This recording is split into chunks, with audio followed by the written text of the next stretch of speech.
Doctor దగ్గరికి వెళ్ళగానే మొట్టమొదటిగా ప్రిలిమినరీ ఎంక్వైరీ చేస్తారు. నీకేమైందమ్మా, నీకేమొచ్చింది, ఎందుకు డాక్టర్ గారి దగ్గరికి వచ్చావు? ఎవరైనా డాక్టర్ గారి దగ్గరికి ఊరకనే వెళ్తారండి? డాక్టర్ గారు మిమ్మల్ని చూసి చాలా కాలం అయిందండి, కాసేపు చూసిపోదామని వచ్చామని ఎవరైనా వస్తారా డాక్టర్ గారి దగ్గరికి? నో. ఒక కారణం ఉంటుంది.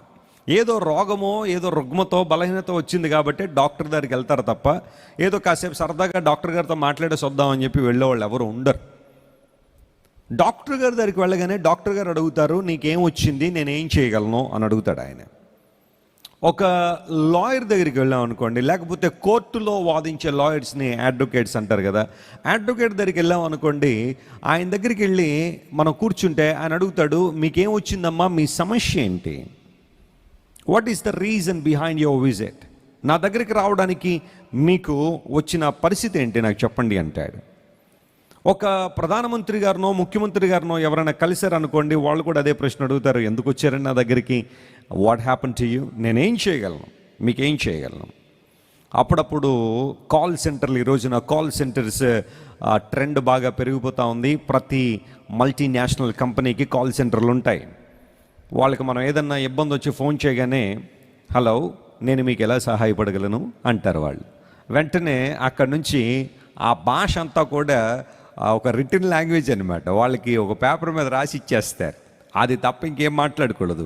మీరు మాకు ఫోన్ చేసినందుకు ధన్యవాదములు అని చాలా చక్కగా మాట్లాడుతుంటారు. బాగానే మాట్లాడగలరు, కానీ ఆ కంపెనీకి ఉన్న నామ్స్ని బట్టి అలా మాట్లాడుతుంటారు. మీకేం వచ్చింది, what happen to you, what ails you. ఇంగ్లీష్లో కరెక్ట్గా మాట్లాడాలంటే వాట్ ఎయిల్స్ యూ. ఎయిల్ అంటే ఏఐఎల్, ఎయిల్ అనే మాటకు అర్థం ఏంటంటే వాట్స్ రాంగ్ విత్ యూ, నీకేం జరిగింది, నీకేం వచ్చింది. వాట్స్ రాంగ్ విత్ యూ అనే ఒక అర్థం ఉంది. ఆ తర్వాత మరొక అర్థం ఏంటంటే what is the cause behind your worry, what is the cause behind your Joy. నీకేం వచ్చింది అంటే అర్థం ఏంటంటే నువ్వు ఉన్న ఈ స్థితికి కారణం ఏంటి అని అర్థం. నీవున్న ఈ పరిస్థితికి కారణం ఏంటి అని ఎంక్వైరీ చేసే ఆ పరిస్థితిలో వాట్ ఎయిల్స్ యూ, ఎయిల్ అనే మాట వాడతారు.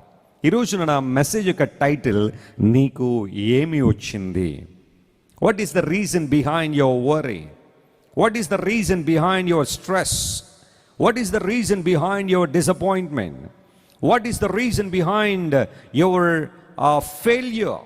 నీ జీవితంలో ఉన్న ఓటమికి కారణం ఏంటి, నీ జీవితంలో ఉన్న చింతకు కారణం ఏంటి, నీ బ్రతుకులో ఉన్న వైఫల్యానికి కారణం ఏంటి.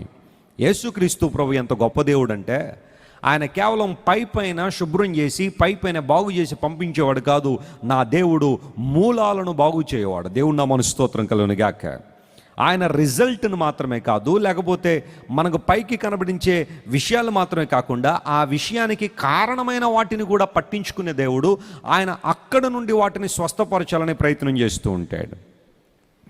హోమియోపతి వైద్యం గురించి మీకు ఎప్పుడైనా తెలిస్తే, మీరు ఏ హోమియో డాక్టర్ దగ్గరికి వెళ్తే వాళ్ళు ఏమంటారు తెలుసా, అమ్మా మేము ఇచ్చే ట్రీట్మెంట్ కొంచెం ఎక్కువ కాలం పట్టొచ్చేమో, కానీ మేము మూలాల నుండి ఈ వ్యాధి మీకు ఎందుకు వచ్చిందో దాన్ని సమగ్రంగా విశ్లేషణ చేసి ఎట్టకేలకు మీకు చక్కని మెడిసిన్ ఇవ్వడం ద్వారా సంపూర్ణంగా దాన్ని నయం చేయడానికి ప్రయత్నం చేస్తాం. టెంపరీ రిలీఫ్ గురించి కాకుండా మీకు పర్పెచువల్ రిలీఫ్, శాశ్వతంగా రిలీఫ్ కావడానికి మేము ప్రయత్నం చేస్తామని హోమియో డాక్టర్స్ మన హిస్టరీ అంతా తీసుకుంటూ ఉంటారు.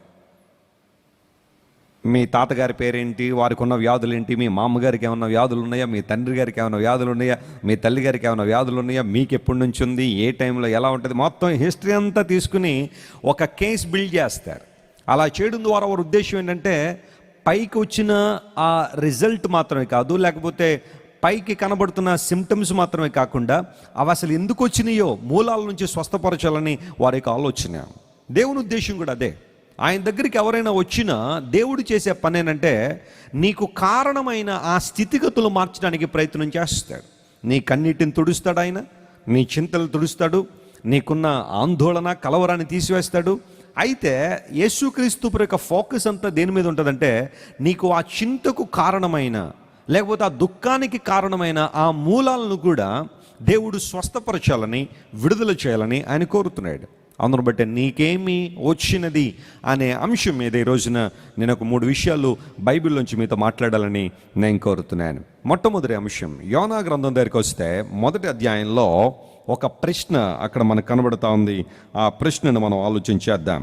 యోనా గ్రంథం పరిశుద్ధ లేఖనాల్లో 1వ అధ్యాయం 6వ వచనాన్ని మనం చదివితే ఇక్కడ ఆ మాట కనబడుతూ ఉంది, వాట్ ఎల్స్ యూ, నీకేమి వచ్చింది? అప్పుడు ఓడ నాయకుడు అతని దగ్గరికి వచ్చి, ఓయి నిద్రపోతా, నీకు ఏమి వచ్చినది?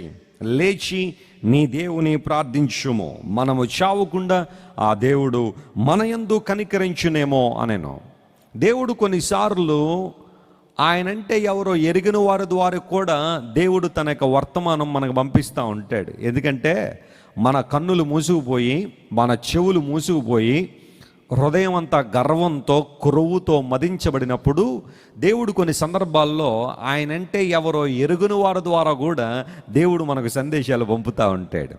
వాడ నావికుడు యోనా దగ్గరికి వచ్చి అంటున్నాడు, ఓయి నిద్రపోతా.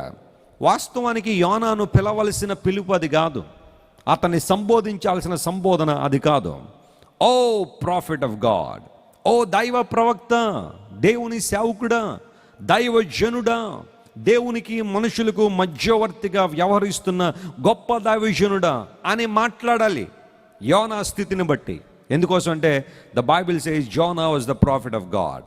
యోనా దేవుని ప్రవక్త అని బైబిల్లో ఉంది. దేవుడు ప్రవక్తలను ఏర్పాటు చేసుకుని తన మాటలను ప్రపంచానికి, లోకానికి అందించడానికి ఆయన తన ప్రణాళికలు తనకున్నాయి. యోనా ప్రవక్తగా ఉన్నప్పుడు ఆ నావికుడు యోనాను చూసి చెబుతున్న మాట, ఓయ్ నిద్రపోతా, నీకేం వచ్చింది? What happen to you? What is the cause behind your sleeping? చాలా నిద్రపోతున్నావు, ఓడ భయంకరమైన పరిస్థితిలో చిక్కుకుంది, తుఫాను రేగిపోతుంది, ఓడలో ఉన్నారందరూ కూడా బెంబేలెత్తిపోతున్నారు, ఎలా కాపాడబడాలి, ఎలా రక్షించబడాలని వారందరూ టెన్షన్ పడతా ఉంటే నీకేం వచ్చింది? ఓడ అడుగు భాగానికి వచ్చి నిద్రపోతున్నావు, లే నీ దేవుని ప్రార్థించు. మేమందరం మా దేవుడిని ప్రార్థన చేస్తున్నాం, కానీ పని జరగట్లేదు. నీవు కూడా నీ దేవుని ప్రార్థించు, ఒకవేళ దేవుడు మమ్మల్ని కనుకరిస్తాడేమోనని. దేవుడు యోనాకు ప్రత్యక్షమన్నాడు, యోనా నినెవే అనే ప్రాంతానికి వెళ్ళి సువార్త ప్రకటించు. నినవా అనే ఆ పట్టణం అస్సిరియన్ ఎంపైర్ రాజధాని, అష్షూరు సామ్రాజ్యపు రాజధాని నినెవే పట్టణం. ఆ పట్టణాన్ని చాలామంది రాజులు పరిపాలన చేస్తూ ఉంటే అందరూ కూడా భక్తిహీనులు, దుష్టులు, దుర్మార్గులు, భయంకరమైన గర్వం, అహంభావం. వారి రాజ్యంలో సుభిక్షమైన పరిస్థితులు ఉన్నాయని, యుద్ధాయుధాలు ఉన్నాయని చెప్పి, అపరిమితమైన సైన్యం వాళ్ళకు ఉందని చెప్పి చాలా భయంకరంగా గర్వించేవారు. నినేవే పట్టణం ఆ దినాల్లోనే 90 కిలోమీటర్ల సర్కంఫరెన్స్ ఉండేదట. 90 కిలోమీటర్లు అనగా 3 దినాల ప్రయాణం అంత దూరం. ఒక శాస్త్రవేత్త, ఒక ఆర్కియాలజిస్టు నినివే పట్టణాన్ని ఎక్స్కవేట్ చేసి ఎగ్జాక్ట్గా ఆ పట్టణం యొక్క కోట 90 కిలోమీటర్లు, ఆ లోపల ఉన్న రాజు అంతరంగికులు, ఆ ప్రజలందరూ నివసించే ఆ ప్రాంతం అంతా 90 కిలోమీటర్ల చుట్టుకొలత అని ఆర్కియాలజీ ప్రూవ్ చేసింది. అంటే బైబిల్లో ఏదైనా ఒక విషయం రాయబడింది అంటే, ఒక విషయం ప్రస్తావించబడిందంటే అదేదో కథ కాదు, కల్పిత కథలు కాదు, ఏదో ప్రజల్ని ఆ దేవుని వైపు ఆకర్షించడానికి కొన్ని కథలు మత వ్యవస్థల్లో ఉంటాయి, కానీ బైబిల్లో ఉన్నాయి కథలు కాదు, వాస్తవాలు, చారిత్రక నిదర్శనాలు బైబిల్లో ఉన్నాయి. అలాంటి సందర్భంలో ఆర్కియాలజిస్ట్ ప్రూవ్ చేశాడు నినేవే ఎగ్జాక్ట్గా 90 కిలోమీటర్లు ఉంటుందని. బైబిల్ చెప్పింది 3 దినాల ప్రయాణం అని. బైబిల్ కొలతల ప్రకారం ఒక వ్యక్తి రోజుకి 30 కిలోమీటర్ల ప్రయాణం చేయగలడు. దట్ మీన్స్ 20 మైళ్ళ ప్రయాణం. అది ఒక మనిషి రోజు ప్రయాణం చేసే కొలత బైబిల్లో. ఇంకా ఎక్కువ చేయొచ్చు, తక్కువ చేయొచ్చు, కానీ 30 కిలోమీటర్లు నడవడం అంటే ఒక రోజు ప్రయాణం అని అర్థం బైబిల్ భాషలో.